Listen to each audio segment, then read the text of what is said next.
ময়মনসিংহের ভালুকায় ঘর থেকে মা সহ 2 সন্তানের মরদেহ উদ্ধার, পরিকল্পিত হত্যার ধারণা পুলিশের।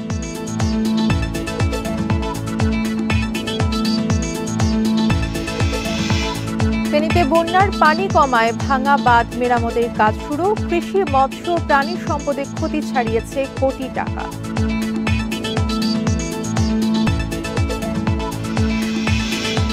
পটুয়াখালীতে জাতীয় নাগরিক পার্টির পদযাত্রা, কর্মসূচি শেষে যাবে বরগুনায়।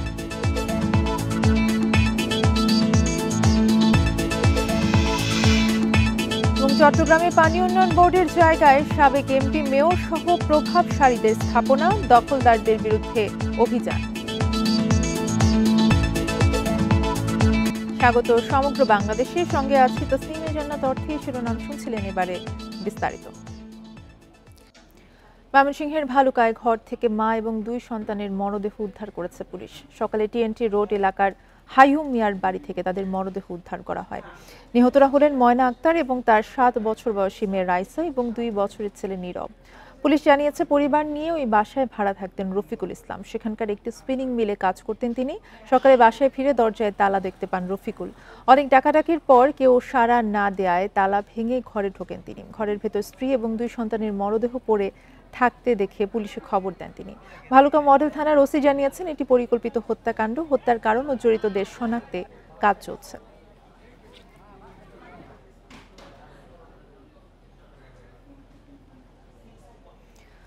বান্দরবান সদরে বিদ্যুৎ স্পর্শে মা এবং মেয়ে সহ 3 জনের মৃত্যু হয়েছে। রবিবার রাতে চিম্বুক পাহাড়ের রাংলাই হেডম্যান পাড়ায় এই মর্মান্তিক ঘটনা ঘটে।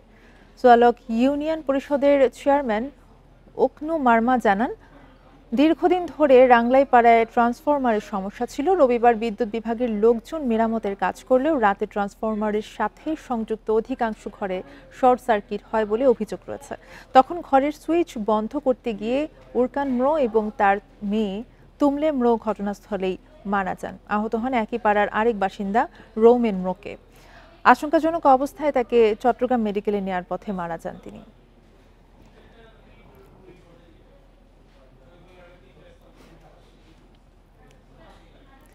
ফেনীতে টানা বৃষ্টি এবং উজানের ঢলের কারণে বন্যা নিয়ন্ত্রণ বাঁধের ভাঙা অংশ মেরামতের কাজ শুরু করেছে পানি উন্নয়ন বোর্ড। এর মধ্যে পরশুরাম উপজেলায় 22টি, ফুলগাজী উপজেলায় 19টি স্থানের বাঁধে মোট 41টি জায়গায় ভাঙন দেখা দিয়েছে।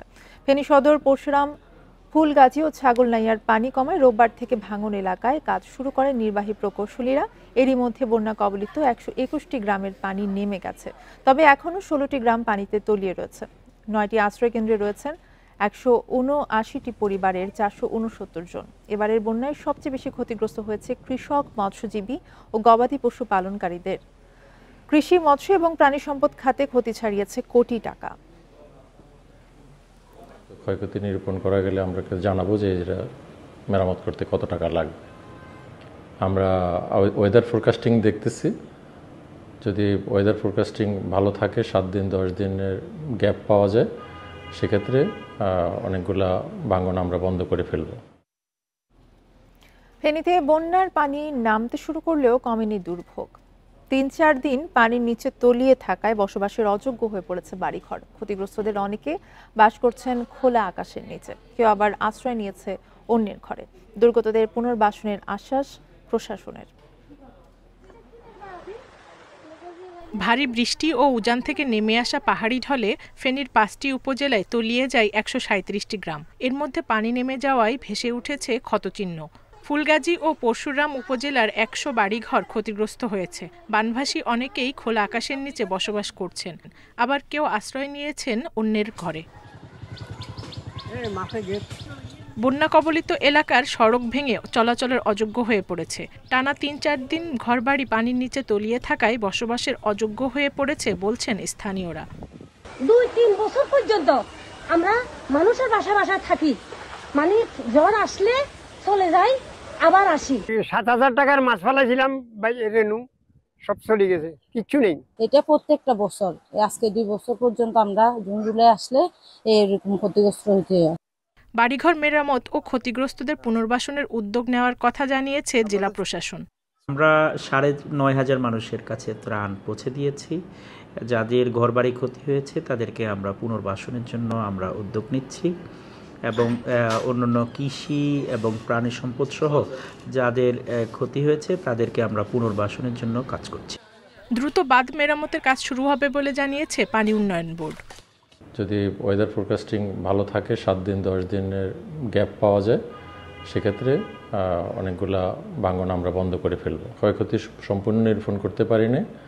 36টি ভাঙনস্থানে তথ্য পেয়েছি এবং সেগুলিতে আমরা কাজ করার জন্য প্রস্তুতি নিচ্ছি। বন্যায় ছাগলনাইয়াতে 15, ফেনী সদরে 9টি ও দাগনভূঞাতে 2টি গ্রাম ক্ষতিগ্রস্ত হয়েছে। Independent news. এই বিষয়ে আরো জানাতে ফেনী থেকে আমাদের সাথে যুক্ত আছেন সহকর্মী সমীর উদ্দিন। সমীর, এখন ফেনীর অবস্থা কিরকম? পানি কিছুটা নামতে শুরু করেছে এরই মধ্যে, এবং দুর্গতদের পুনর্বাসনের ক্ষেত্রে প্রশাসনের পক্ষ থেকে কি জানানো হয়েছে?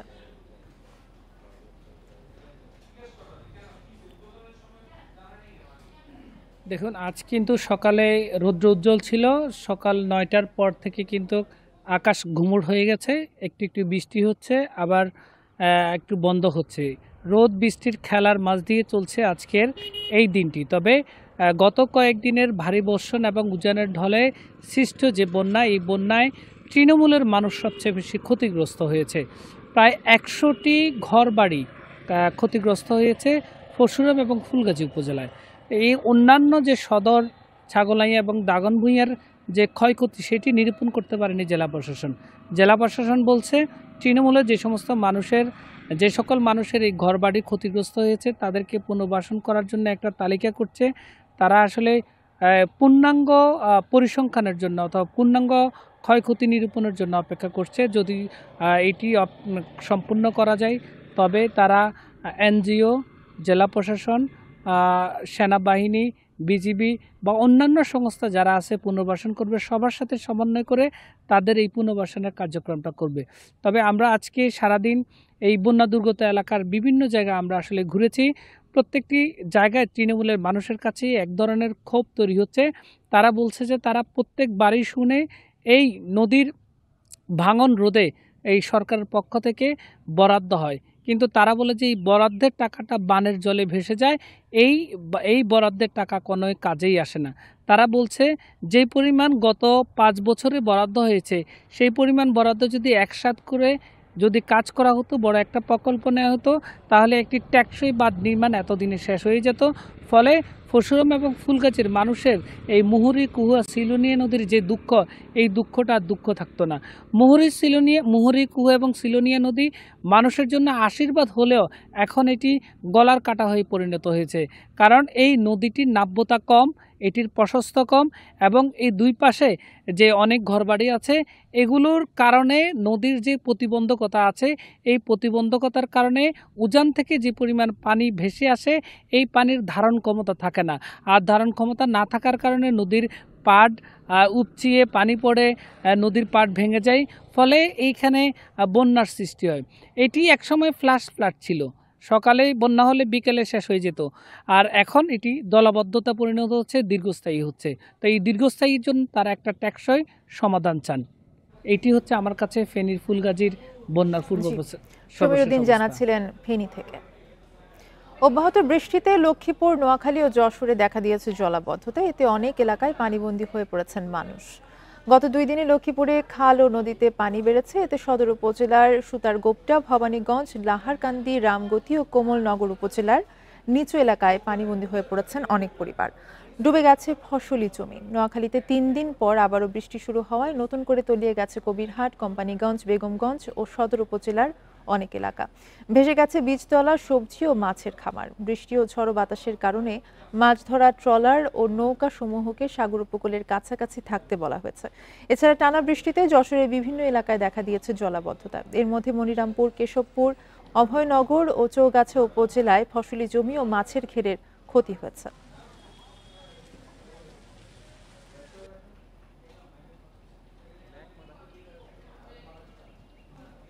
এবার জুলাই অভ্যুত্থান নিয়ে প্রতিবেদন।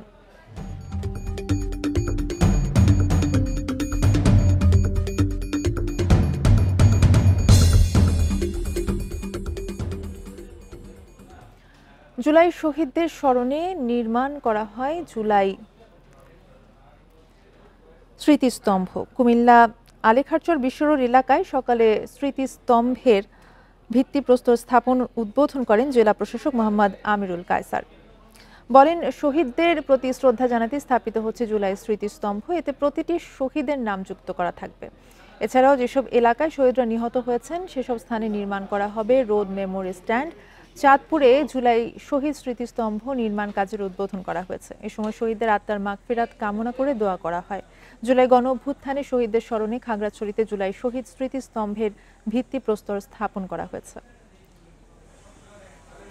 বিএনপির ভারপ্রাপ্ত চেয়ারম্যান তারেক রহমানের বিরুদ্ধে অপপ্রচারের প্রতিবাদ ও মিটফোর্ড হত্যাকাণ্ডের বিচার দাবিতে নয়াপল্টনে চলছে ছাত্র দলের বিক্ষোভ সমাবেশ। সেখানে আছেন রিপোর্টার আনোয়ার সাদাত নূর। সরাসরি চলে যাচ্ছি সেখানে। আনোয়ার সাদাত নূর, সেখান থেকে জানাবেন সর্বশেষ আপনার কাছে কি খবর রয়েছে?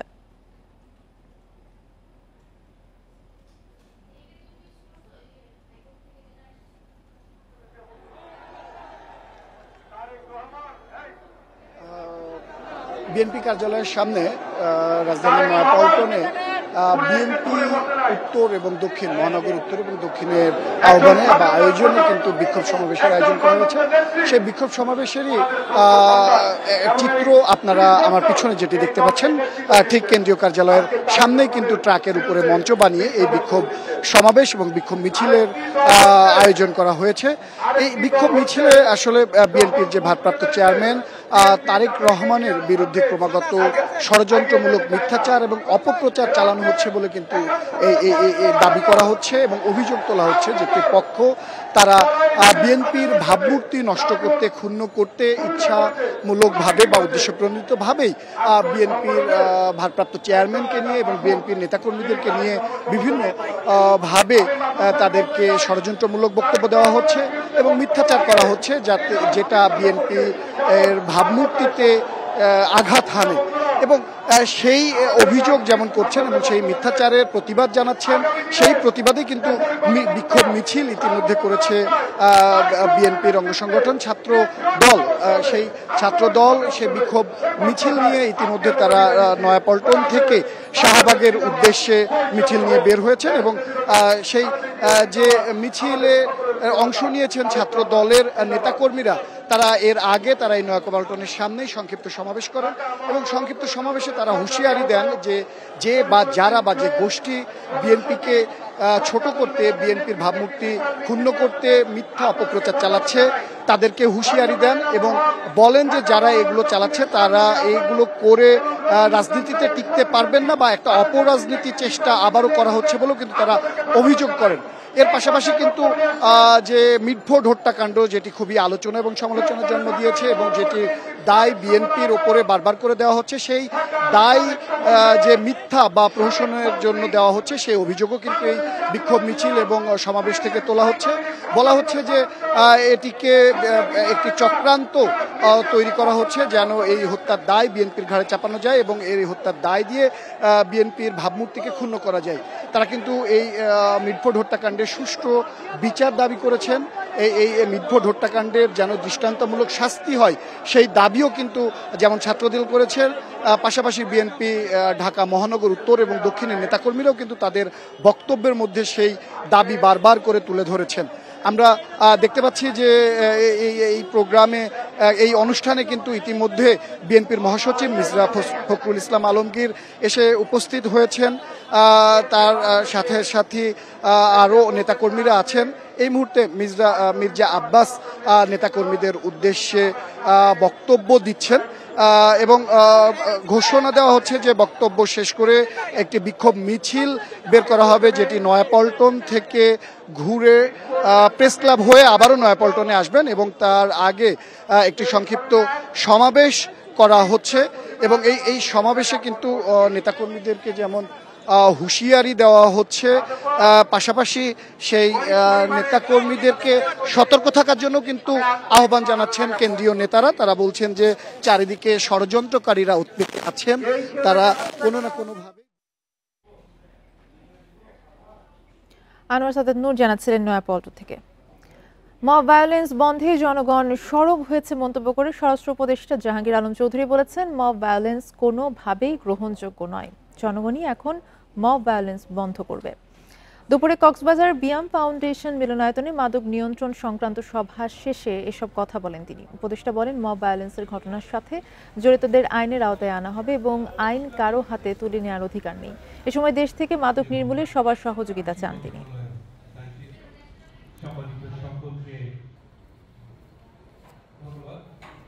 মব ভায়োলেন্স কোনো অবস্থায় গ্রহণযোগ্য নয়। যদি কেউ কোনো কিছু করতে যায়, তারা আইনের জন্য তারা আইন প্রয়োগকারী সংস্থার কাছে হ্যান্ড ওভার করবে। নিজের হাতে কারো আইন তুলে নেওয়ার অধিকার কারো নাই। সারা দেশে আইন শৃঙ্খলা পরিস্থিতির অবনতির প্রতিবাদে বিক্ষোভ মিছিল ও সমাবেশ করেছে ছাত্রদল। দুপুরে বরিশাল মহানগর ছাত্রদলের আয়োজনে বিভিন্ন কলেজের কর্মীরা বিএম কলেজে জড়ো হয়। সেখান থেকে মিছিল নিয়ে নগরীর বিভিন্ন সড়ক প্রদক্ষিণ করে চৌমাথার এলাকায় গিয়ে শেষ করে। পরে সমাবেশে নেতারা বলেন, দেশে মব সৃষ্টি করে একটি চক্র ষড়যন্ত্র শুরু করেছে। যদি কেউ মব সৃষ্টি করে দেশকে অস্থিতিশীল করতে চায়, তাহলে তাকে দাঁত ভাঙা জবাব দেওয়া হবে। গোপালগঞ্জে জেলা ছাত্রদল বিক্ষোভ মিছিল ও সমাবেশ করেছে। মিছিলটি শহরের বিভিন্ন সড়ক ঘুরে জেলা প্রশাসকের কার্যালয়ের সামনে এসে শেষ হয়। পরে সেখানে সংক্ষিপ্ত সমাবেশ করেন নেতাকর্মীরা। একই দাবিতে মানিকগঞ্জ ও টাঙ্গাইলে বিক্ষোভ মিছিল ও সমাবেশ করে ছাত্রদল।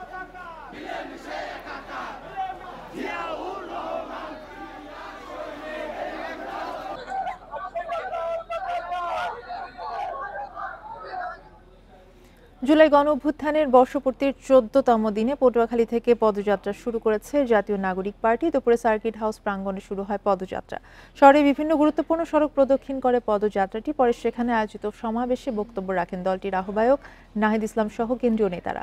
পটুয়াখালীর পদযাত্রা কর্মসূচি শেষে বরগুনায় যাবেন এনসিপি নেতারা। এদিকে সমাবেশকে কেন্দ্র করে জেলায় মোতায়েন করা হয়েছে পুলিশ ও সেনাবাহিনী।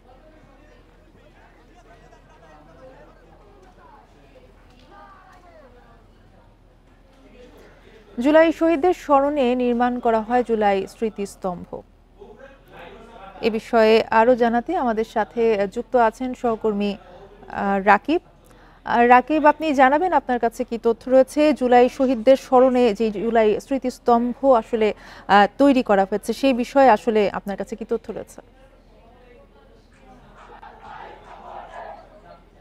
দেখুন, নারায়ণগঞ্জের যে আন্দোলনের 24-এর যে আন্দোলনের যে শহীদদের স্মরণে আজকে দেশের মধ্যে প্রথম কিন্তু নারায়ণগঞ্জে এই বিজয় স্তম্ভ, এখানে সরকারের 4 জন উপদেষ্টা উপস্থিত হয়ে তারা এখানে আজকে এই শহীদদের স্মরণে স্মৃতিস্তম্ভ তারা উদ্বোধন করলেন এবং এখানে কিন্তু শহীদদের পরিবারও এখানে উপস্থিত ছিল। ত্রুটির কারণে সংযোগটি বিচ্ছিন্ন হয়ে গেছে। আমরা পরবর্তীতে রাকিবের সাথে আবারও যুক্ত হওয়ার চেষ্টা করছি। চলে যাচ্ছি পরের খবরে। চট্টগ্রামে অবৈধ দখলে থাকা জমি উদ্ধারে দ্বিতীয় দিনের মতো অভিযান চালাচ্ছে পানি উন্নয়ন বোর্ড। সকাল 9:30টায় সাগরিকা থেকে উত্তর কাঠটলি পর্যন্ত দখলে থাকা জমি উদ্ধারে অভিযান শুরু হয়। পানি উন্নয়ন বোর্ড জানিয়েছে, কয়েক দশক ধরে পাউবোর জায়গা অবৈধভাবে দখল করে রেখেছে স্থানীয় প্রভাবশালীরা। নানাভাবে চেষ্টা করেও তা উদ্ধার করা যায়নি। রোববার থেকে বেদখল হওয়া 40 একর জায়গা উদ্ধারে অভিযান শুরু করেন পাউবো কর্মকর্তারা। মঙ্গলবার পর্যন্ত চলবে এই অভিযান। এদিকে অভিযানের খবর পেয়ে নিজেদের জিনিসপত্র সরিয়ে নিচ্ছেন দখলদাররা। তবে সময় কম পাওয়ায় বেকায়দায় পড়েছেন তারা। প্রয়োজন হলে তো অবশ্যই আমার বিল্ডিং গুলো দিয়ে দিতে হবে। সরকারের দরকার, যে কোনো মুহূর্তে আমরা ছেড়ে দিতে বাধ্য। সময়টা পাইছি, আমাদের যে মালামাল হিসেব ছিল এই মালামালগুলো আমাদের পর্যাপ্ত সময় হয় নাই। আর একটু সময় হলে আমাদের সুবিধা। একর জমি যেটা অবৈধভাবে দখল করা আছে দক্ষিণ কাটলি, উত্তর কাটলি ও দক্ষিণ হালিশহরে, সেগুলোকে অবৈধ দখলমুক্তকরণ করা। 15 একর জমি ইতিমধ্যে উদ্ধার করা হয়েছে। এর মধ্যে আপনারা দেখেছেন একটি mini stadium, restaurant, covered van yard, তারপর অন্যান্য দোকানপাট, অস্থায়ী বিভিন্ন স্থাপনা রয়েছে। চট্টগ্রামে 5 দশক ধরে পানি উন্নয়ন বোর্ডের 40 একরের বেশি জায়গা দখল করে স্থাপনা গড়েছেন সাবেক এমপি, মেয়র সহ প্রভাবশালীরা। কেউ আবার তা দখল করে ইজারা দিয়েছেন সরকারি আরেক সংস্থার কাছে। এবার সব দখলদারদের বিরুদ্ধে অভিযানে নেমেছে পানি উন্নয়ন বোর্ড। চট্টগ্রাম নগরীর উপকূলীয় বেড়িবাঁধ ঘেঁষা সরকারি জায়গায় গড়ে তোলা হয়েছে এসব স্থাপনা। বছরের পর বছর সাবেক সংসদ সদস্য, সিটি মেয়র সহ রাজনৈতিক নেতারা এসব জমি দখল করে রেখেছিলেন। শুধু তাই নয়, ওয়াসার সুয়ারেজ প্রকল্পের জন্য এখান থেকেই জায়গা ভাড়া দিয়েছেন দখলদাররা। প্রায় 5 দশক পর এসব স্থাপনা গুড়িয়ে দেওয়া হচ্ছে। প্রজেক্টটা 4 বছরের প্রজেক্ট যেহেতু, তো সেই হিসাবে আমাদের প্রজেক্টের জন্য যেহেতু প্রজেক্ট পিরিয়ড আমরা এতটা ইনডেপথে যেয়ে আর কি জমিটা দেখি নাই, যার জন্য এই সমস্যাটা হয়েছিল। এখানে কোনো খেলার মাঠ ছিল না, সেজন্য যুব সমাজ তরুণ সমাজকে বাঁচানোর জন্য এই স্টেডিয়ামটা করছিলেন সাবেক মেয়র মঞ্জুর আলম সাহেব। বেড়িবাঁধ রক্ষায় 1970 সালে নগরীর উত্তর কাট্টলী থেকে উত্তর হালিশহর পর্যন্ত এসব ভূমি অধিগ্রহণ করে পানি উন্নয়ন বোর্ড। নানা বাধায় তা উদ্ধার সম্ভব না হলেও এবার নিজেদের জমি পুনরুদ্ধারে অভিযানে নেমেছে সংস্থাটি। প্রাক্তন মেয়র মহোদয়, তারপর যে এমপি সাহেবদের অনেকের বিভিন্ন হয়তো সরাসরি ওনাদের নামে না, একটা থার্ড পার্টির নামে এই জায়গাগুলো বিভিন্ন সময় ভোগ দখল করা হয়েছে। সরকারি সম্পত্তির দখল রোধে এবার কঠোর হওয়ার কথা জানিয়েছে জেলা প্রশাসন। পানি উন্নয়ন বোর্ডকে জায়গাটা আমরা বুঝিয়ে দিচ্ছি, তো ওনারা এখানে তাদের হয়তো নিজস্ব প্ল্যানে কাজ করবে আর কি, জায়গাটা যাতে পানি উন্নয়ন বোর্ডের ভবিষ্যতেও দখলে থাকে, অর্থাৎ সরকারি সম্পত্তি যাতে কোনোভাবেই বেহাত না হয়। দখলমুক্ত স্থানে কৃত্রিম জলাধার করলে নগরীর জলাবদ্ধতা নিরসনে ভূমিকা রাখবে বলে মনে করেন নগরবিদরা। যে এখানে লেক সৃষ্টি করে ফ্লাড স্টোরেজ পাউন্ড যেটা আমরা বলি কৃত্রিম জলাধার, সেটা হচ্ছে উপরের অংশে চট্টগ্রাম শহরে যে হালিশহর, আগ্রাবাদ, রামপুর, এখানকার মহেশ খাল, নাসির খাল, গহনের ছড়া, এই সমস্ত খালগুলো দিয়ে প্রবাহিত হয়। জেলা প্রশাসনের 3 নির্বাহী ম্যাজিস্ট্রেটের নেতৃত্বে এই অভিযানে সহযোগিতা করছে সেনাবাহিনী ও পুলিশ। Abdullah Rakib, independent news, Chattogram. খুলনায় অপহৃত খাদ্য পরিদর্শক সুশান্ত কুমার মজুমদারকে 5.5 ঘন্টা পর উদ্ধার করেছে পুলিশ। রোববার রাত 12:30টার দিকে তেরখাদা উপজেলার আজগড়া বিআরবি উচ্চ বিদ্যালয় মাঠ থেকে তাকে উদ্ধার করা হয়। খুলনা মহানগর পুলিশের সহকারী কমিশনার খন্দকার হোসেন আহমদ জানান, শনিবার সন্ধ্যা 7টার দিকে নগরীর 4 নম্বর ঘাট এলাকা থেকে সুশান্ত কুমার মজুমদারকে পুলিশ পরিচয়ে তুলে নিয়ে যাওয়া হয়। এই ঘটনায় ভুক্তভোগীর স্ত্রী অভিযোগের পর পুলিশের একাধিক টিম অভিযানে নেমে তাকে হাত, পা এবং চোখ বাঁধা অবস্থায় উদ্ধার করে। এ সময় অপহরণকারীরা পরিবারের কাছে 3 লাখ টাকা মুক্তিপণ দাবি করে। বিকাশে 2 দফা মোট 45,000 টাকা পাঠান তার স্ত্রী। বিকাশ নম্বরের সূত্র ধরে রূপসা উপজেলা থেকে মোহাম্মদ আলমগীর এবং মুসা খান নামে 2 জনকে গ্রেফতার করা হয়েছে।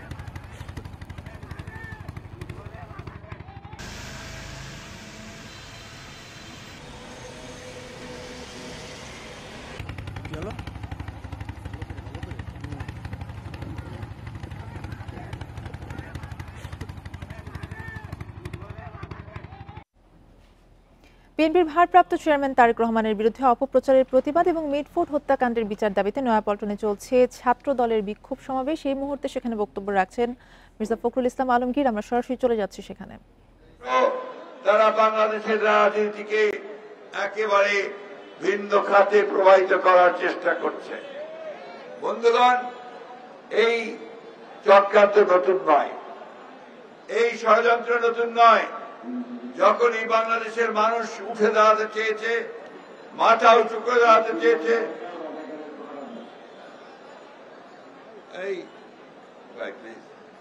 যখনই বাংলাদেশের মানুষ উঠে দাঁড়াতে চেয়েছে, যখনই বাংলাদেশের মানুষ দারিদ্র্যের বিরুদ্ধে, অভাবের বিরুদ্ধে দাঁড় হওয়ার চেষ্টা করেছে, এবং তার নেতা যখন আমাদের তরুণ নেতা তারেক রহমান সাহেব, ঠিক সেই সময় এই সমস্ত চক্রান্তকারী, ষড়যন্ত্রকারী তারা আমাদের বাংলাদেশকে আবার অস্থিতিশীল করার চেষ্টা করছে। তারা চেষ্টা করছে বাংলাদেশে যেন নির্বাচন না হয়, তারা চেষ্টা করছে মানুষের ভোটাধিকার যেন প্রয়োগ করতে না পারে, তারা চেষ্টা করছে বাংলাদেশ যেন নতুন করে, নতুন সূর্যের দিকে তাকিয়ে নতুন করে জেগে উঠতে না পারে। বন্ধুগণ, আজকে অকথ্য অশ্রাব্য ভাষায় আমার নেতা তারেক রহমান সম্পর্কে তারা কথা বলেছে, স্লোগান দিয়েছে। তারা ভেবেছিল যে কথাগুলো বললে এবং স্লোগান দিলে বিএনপি বোধহয় ঘরের মধ্যে ঢুকে যাবে। বিএনপি হচ্ছে সেই দল যে বারবার সমস্ত চ্যালেঞ্জ মোকাবেলা করে, সমস্ত আঘাত প্রতিহত করে উঠে দাঁড়িয়েছে সেই ফিনিক্স পাখির মতো। বিএনপি হচ্ছে সেই দল যেই দলের প্রতিষ্ঠা তার স্বাধীনতার ঘোষক শহীদ প্রেসিডেন্ট জিয়াউর রহমান শাহাদাতের পরে আবারও দেশ নেত্রী বেগম খালেদা জিয়ার নেতৃত্বে উঠে দাঁড়িয়েছে। বন্ধুগণ, সংস্কারের কথা বলে, সংস্কার তো শুরুই করেছে বিএনপি। একদিনের শাসন ব্যবস্থা থেকে, বাকশাল থেকে বহুদলীয় গণতন্ত্র নিয়ে এসেছে শহীদ president Ziaur Rahman. Presidential form of government থেকে সংসদীয় গণতন্ত্র নিয়ে এসেছে বেগম খালেদা জিয়া। সংবাদপত্রের স্বাধীনতা নিশ্চিত করেছেন আমাদের প্রেসিডেন্ট জিয়াউর রহমান। মানুষের বাক স্বাধীনতা নিশ্চিত করেছেন জিয়াউর রহমান। অর্থনৈতিক স্বাধীনতাকে নিশ্চিত করেছেন শহীদ প্রেসিডেন্ট জিয়াউর রহমান। আজকে যে গার্মেন্টস ফ্যাক্টরি দেখছেন, কদিন পরে যে কি হবে এর অবস্থা এই সরকার আমার পড়ে তা জানি না। এই গার্মেন্টস এর সূচনাও করেছেন কিন্তু শহীদ প্রেসিডেন্ট জিয়াউর রহমান। বিদেশে যে মানুষেরা যায়, শ্রমিক ভাইয়েরা রেমিটেন্স পাঠায়, সেটাও শুরু করেছেন শহীদ প্রেসিডেন্ট জিয়াউর রহমান। আজকে আওয়ামী লীগের, ফ্যাসিস্ট আওয়ামী লীগের তাদের 15 বছরের ভয়াবহ দানব শাসনের ফলে বাংলাদেশকে একটা ফোকলা। বগুড়ায় ট্রেনে কাটা পড়ে শিক্ষার্থী নিহতের ঘটনায় রেললাইন অবরোধের 4 ঘণ্টা পর রেল কর্তৃপক্ষের আশ্বাসে অবরোধ প্রত্যাহার করেছে শিক্ষার্থীরা। এরপর এই রুটে রেল চলাচল স্বাভাবিক হয়। রেলওয়ে কর্তৃপক্ষ আগামী 7 দিনের মধ্যে দাবি পূরণের আশ্বাস দিলে শিক্ষার্থীরা রেল লাইন থেকে সরে যায়। এর আগে সকালে বগুড়া সরকারি আজিজুল হক কলেজ গেটের সামনে গেটম্যান এবং ব্যারিকেডের দাবিতে রেল লাইন অবরোধ করে শিক্ষক ও শিক্ষার্থীরা। এতে ভোগান্তিতে পড়েন সাধারণ যাত্রীরা। বন্ধ হয়ে যায় গাইবান্ধা, রংপুর, লালমনিরহাট, কুড়িগ্রাম জেলার রেল চলাচল। 4 ঘণ্টায় 2টি ট্রেনের শিডিউল বিপর্যয় হয়। গত 6 জুলাই সদরের ওয়াবদা গেটে ট্রেনে কাটা পড়ে শিক্ষার্থী রাকিব হোসেন নিহত হন।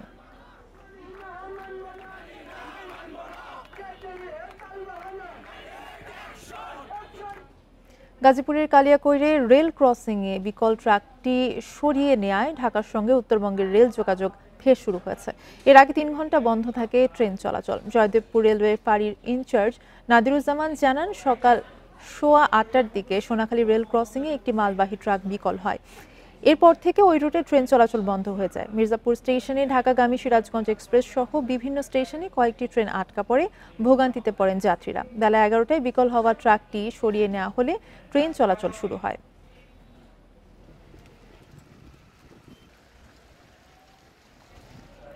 যশোরের মনিরামপুরের রাস্তার পাশে দাঁড়িয়ে থাকা ট্রাকে চলন্ত আরেকটি ট্রাকের ধাক্কায় 2 জন নিহত হয়েছেন।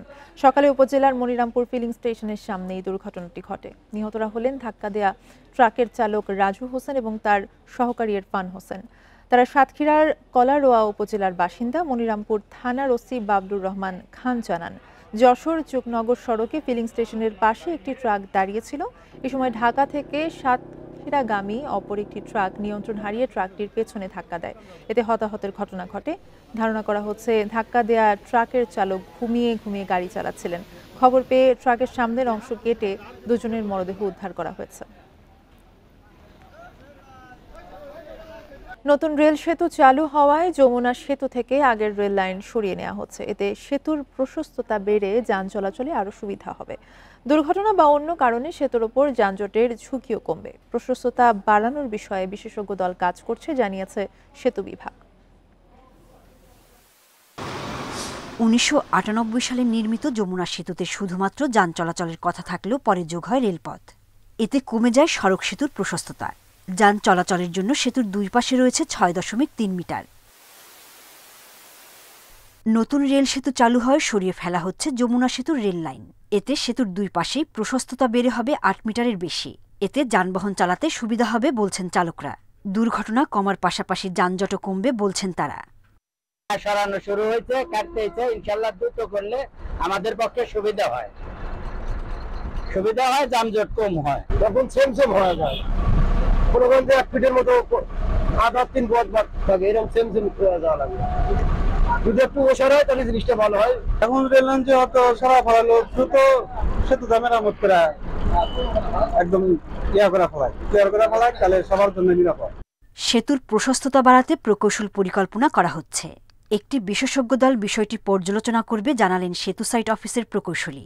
3 গুণ যানবাহন বৃদ্ধি পায়, ওই সময় আপনারা জানেন বেশ কিছু দুর্ঘটনা ঘটে। তো লেনের প্রশস্ততা সরু হওয়াতে আমাদের এই উদ্ধার কার্যক্রমেও বেশ বেগ পেতে হয়। তো লেন প্রশস্ততা বৃদ্ধি পেলে আমরা এই সমস্ত উদ্ধার কার্যক্রম এবং যে বর্ধিত ট্রাফিক, অতিরিক্ত ট্রাফিকও কিছুটা সুবিধা পাবে। এবং বর্তমান সময়ে যে সেতুগুলা বা ফ্লাইওভার আমরা নির্মাণ করছি সেগুলা সবই 8 মিটার বা তার বেশি।